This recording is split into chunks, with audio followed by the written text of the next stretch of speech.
সূরাতুল আরাফের 156 নম্বর আয়াত।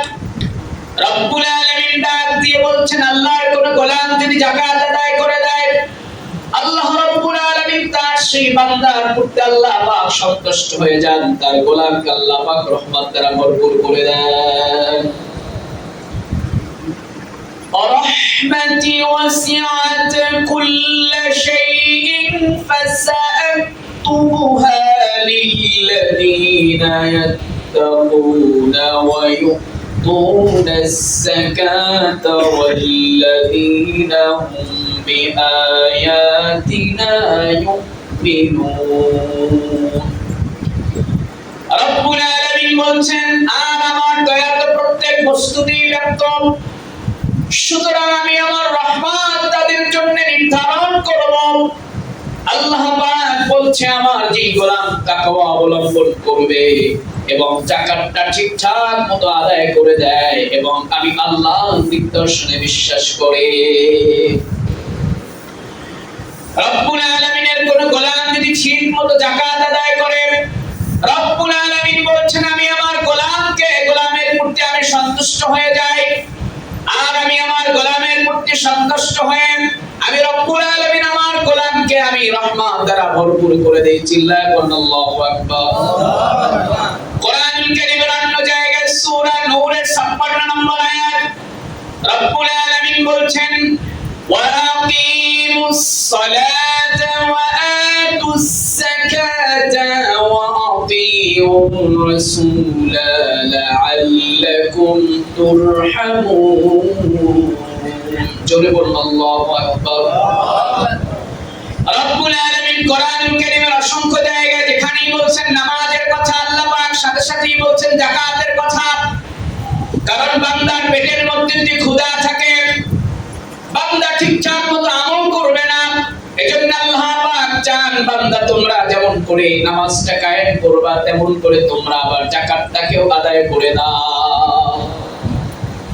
এজন্য আল্লাহ রাব্বুল আলামিন বলছে, ওয়া আকিমুস সালাতা, তোমরা সালাতটাকে কায়েম করো। আর আল্লাহ বলছে, গোলাম তোমরা যাকাতটা ঠিকঠাক মতো আদায় করে দিয়ে দাও। বছর শেষে ক্যালকুলেটরে চাপ দিয়ে তোমার যত টাকা যাকাত আসছে কোন রকমের ফাঁকিবাজি করবা না। আল্লাহ পাক বলছে যাকাত দাও, এরপরে আংশিক না পূর্ণ যাকাত দিতে হবে। এবং আল্লাহ রাব্বুল আলামিন সাথেই বলে দিয়েছেন, ও আমার বান্দারা তোমরা আমার রাসূলের আনুগত্য করো। কেন করবা আনুগত্য? আল্লাহ পাক সেটাও বলছে, বান্দা আমার রাসূলুল্লাহর আনুগত্য করলে তোমরা আমার রহমত প্রাপ্ত বান্দা হয়ে যাইবা। কোন আল্লাহর গোলাম যদি রব্বুল আলামিনের দেওয়া অর্থ থেকে যাকাতটাকে ঠিকঠাক মতো আদায় করে দেয়, রব্বুল আলামিন তার গোলামের সওয়াবটাকে আল্লাহ পাক বহুগুণে বাড়িয়ে দেয়। কোরআনুল কারীমের সূরা নূর 39 নম্বর আয়াত রব্বুল আলামিন বলছেন, ওয়া আতাইতুম মিন যাকাতিন তুরিদুনা ওয়াজহাল্লাহি ফাউলাইকা হুমুল মুতঈফুন। জোরে বলুন আল্লাহু আকবার। রব্বুল আলামিন বলছে, তোমাদের মধ্যে যারা আল্লাহর সন্তুষ্টির জন্য যাকাতটা প্রদান করে, আল্লাহ পাক এখানে ট্যাগ লাগায় দিয়েছেন সন্তুষ্টির জন্য, দুনিয়ার কোন মানুষকে দেখানোর জন্য না। আমার ভাই, এই দুনিয়াতে যারা 250 টাকার কাপড় দিয়ে যাকাত আদায় করে, এই একটা লোক আল্লাহকে দেখানোর জন্য যাকাত আদায় করে না। এইগুলো যাকাত আদায় করে কেন জানেন? এইগুলো যাকাত আদায় করে ওনার 250 টাকার কাপড় পরে এলাকার গরিব এলাকার মধ্যে ঘুরবে আর কাপড় খসখস করবে, আর লোকেরা বলবে কাপড়টা কে দিয়েছে? বলবে অমুক অমুক শিকদার বাড়ির অমুকে যাকাত আদায় করছে। এজন্য আল্লাহ পাক বলছে, গোলাম আমার শোনো, যাকাতটা আদায় করবা একমাত্র তোমার রবের সন্তুষ্টির জন্য। আর যদি আল্লাহর সন্তুষ্টির জন্যই হয়, তাহলে আমার ভাইরা ক্যানভাস করে যাকাত আদায় করার দরকার আছে না নাই? দরকার নাই। যাকাতটা আদায় করবেন দারিদ্রতা বিমোচনের জন্য। আল্লাহ পাক বলছে, বান্দা তুমি যদি যাকাতটা আমার সন্তুষ্টির জন্য আদায় করো, তাহলে আল্লাহ পাক বলছে, বান্দা আমি তোমার সবটাকে আমি দ্বিগুণ বাড়াইয়া দিব।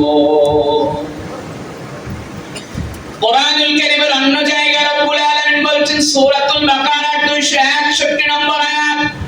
একটা আয়াত হয় আমার মিলান কতগুলো আয়াত কোরআনে আসছে, সেখান থেকে কিছু আয়াত আমি তুলে ধরতে চাই আমার ভাইরা। রব্বুল আলামিন ডাক দিয়ে বলছেন, একটু লক্ষ্য করেন আমার ভাইরা, যাকাতে কত উপকার লক্ষ্য করেন।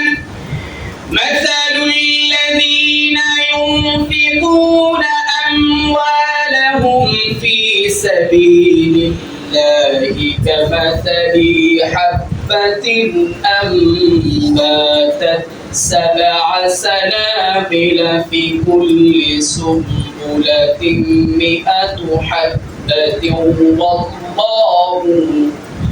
والله يضاعف لمن يشاء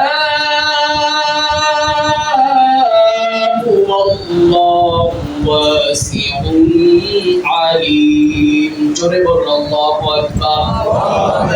আল্লাহ পাক উদাহরণ দিয়েছেন, মাথালুল লাযিনা, আল্লাহ পাক বলছে যারা আল্লাহর পথে নিজের অর্থ ব্যয় করে তাদের দৃষ্টান্ত, তাদের উদাহরণটা কেমন। আল্লাহ পাক মাসালুল লাযিনা দিয়ে বলছেন তাদের উদাহরণটা হলো এমন, যেমন একটা শস্য দানার 60টা শীর্ষ আছে। কয়টা? 60টা মাথা আছে। ধানের দেখবেন অনেকগুলো শীষ জায়গায়, এক একটা শীষ থেকে ধানের ছড়া বের হয়ে যায়। কিন্তু আমার ভাইরা, এই যে ধান গাছটা হয়েছে একটা বীজ দিয়ে না, দুইটা বীজ দিয়া, একটা বীজ দিয়া। আল্লাহ পাক সেটাই বলছে, যেমন একটা শস্য দানার 60টা শীষ উৎগত হয়, 60টা শীষ থেকে যায়, এবং আল্লাহ বলছে উৎগত করে প্রত্যেকটা শীষে 100 দানা জন্মায়। সুবহানাল্লাহ পড়েন। কৃষক জমিনের মধ্যে একটা ধান ফলায়, একটা ধান থেকে একটা ধান গাছের চারা জন্মায়, কিন্তু কিছুদিন পরে দেখবেন একটা ধান গাছের চারা থেকে ওর চারদিকে এক একটা শীষ মেলে দিয়েছে।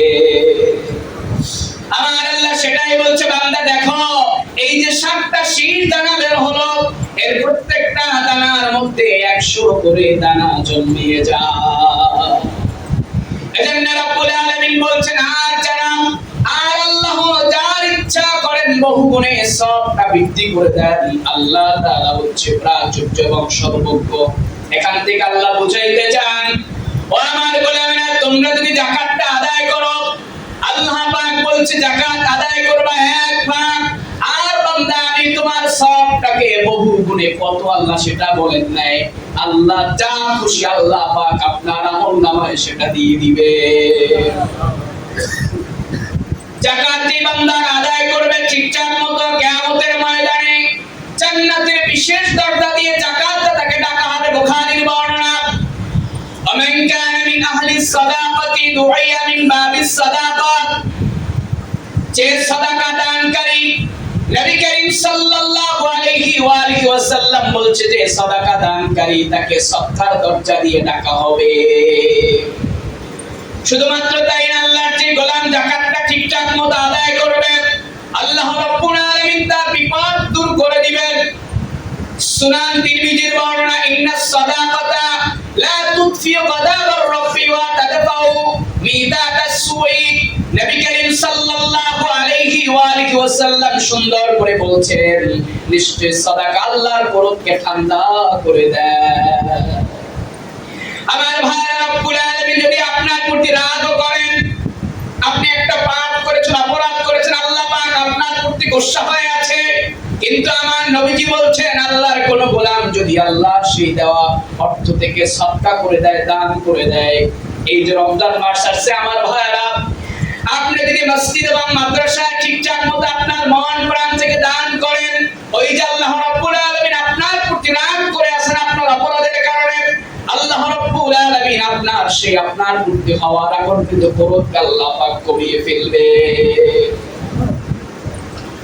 ঈসা আলাইহিস সালামের জমানায় একটা লোক, এক ধোপা লোকদের কাপড় নিয়ে ছিঁড়ে ফেলে, এখন ঈসা আলাইহিস সালামের কাছে বিচার করছে যে আল্লাহর নবী আপনি একটা ফয়সালা করেন।